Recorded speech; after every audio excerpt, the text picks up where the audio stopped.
Congratulations on the success of your thesis film, Regifted. Thank you. I feel like we should just start with the most interesting question, which is, break down the symbolism of the film, of the main character in the film, and tell us the story there. Mm-hmm. So it was just a way to express like isolation and struggling along and just trying to find a place for yourself in the world, or finding someone to accept.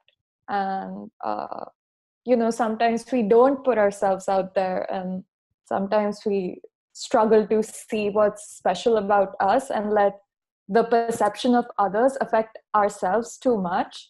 So it was just kind of a way to look at it and just show how tragic it would be if we give up on ourselves. And I see. Yes, because the main character, spoiler alert, jumps off the shelf in the final scenes. Okay, so it's a film about struggling to find a place to fit in. My immediate thought in terms of the symbolism when watching your film was, I thought you were going for more of a, we don't appreciate the inner beauty of some people until after they're dead and gone, like a Van Gogh or something, like many artists who we never recognize them or recognize their work.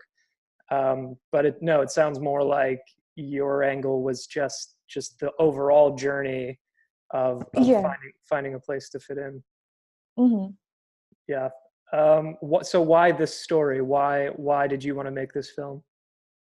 So I had started. It was winter break, Christmas break, and right before the pitch, and I was just thinking about ideas, and I really felt like doing a Christmas film. That's how it actually started out. Okay. I was thinking about Christmas films, and then it just popped up, regifting, while I was thinking about gifts, and I just thought it would be fun to make gifts.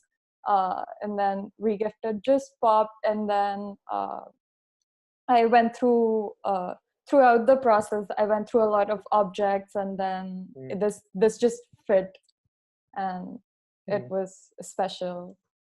What was the kind of feedback you were getting from the faculty when you were first pitching the story? So at the beginning, it wasn't really very fleshed out. It was just, I had the concept statement, and I had that I wanted it to be something like, I wanted it to be like a gaudy object that wouldn't fit into a modern environment. And that's how it started out. And then I think when I said Regifted, people immediately got it, but they kept pushing me to make it more special. And I went through a couple of objects, and it wasn't until a bit later on I sat down. My story teacher actually kept pushing me to still explore more objects. And then this one, I was just going through Pinterest, and I saw this, and I was like, yeah, this would work. At what point in the process did you decide it was going to have a sad ending? Because I was watching the film, and I'm thinking, there's going to be a happy ending here. Like something good is going to come of this.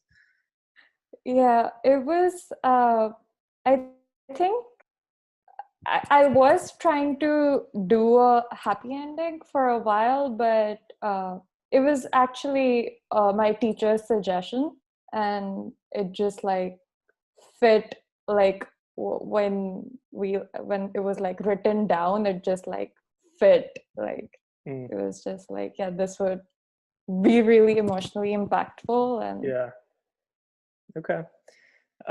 What was the hardest part of the production on this film? I think working on the story was when I had the hardest time, Yeah. just with pitching and trying to convince myself and everyone else that this can be done, and just developing this whole idea. And yeah, I think that was hard. Sure. Storyboarding I had a hard time with, and Mm. just trying to get that tone correct, like have it be different from other animated tones of other animated pictures, and Yeah. have it feel like the ending, have the ending feel convincing rather than just popping out of nowhere, like, oh, look at the sad ending. Yeah.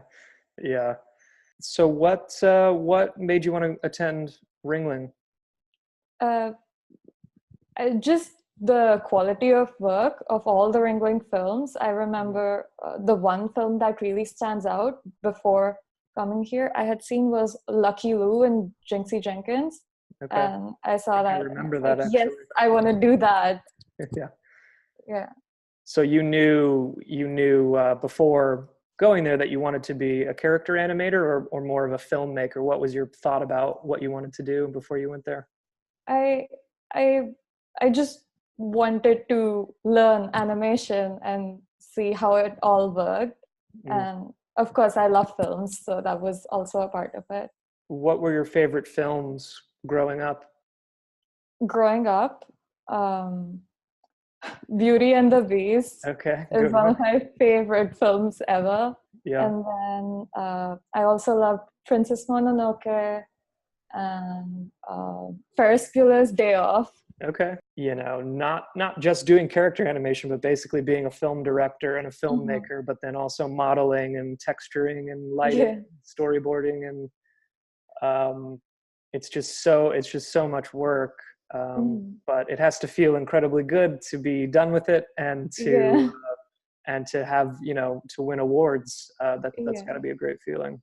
Yeah, it really feels quite good. Like right now, when I think about it, I don't even remember the difficult parts. It's just the final result when it was the senior show and we were sitting and watching all the films was the greatest feeling in the world.